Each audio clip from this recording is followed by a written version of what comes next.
Ang wakas ng lahat ng tao ay dumating sa harap ko.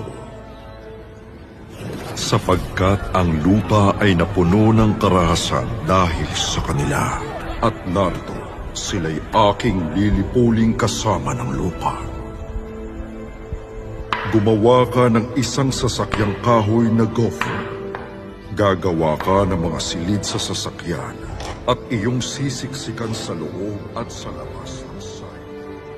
Sapagkat ang sigaw ng Sodoma at Gomora ay malakas at sapagkat ang kasalanan nila ay napakalubha, bababa ako ngayon at titignan ko kung ginawa nga. Ang mga lungsod ng Sodoma at Gomora ay puno ng kasamaan, kahalayan, laganap na pasayan at pagpapakasawa sa maluluhong kasiyahan.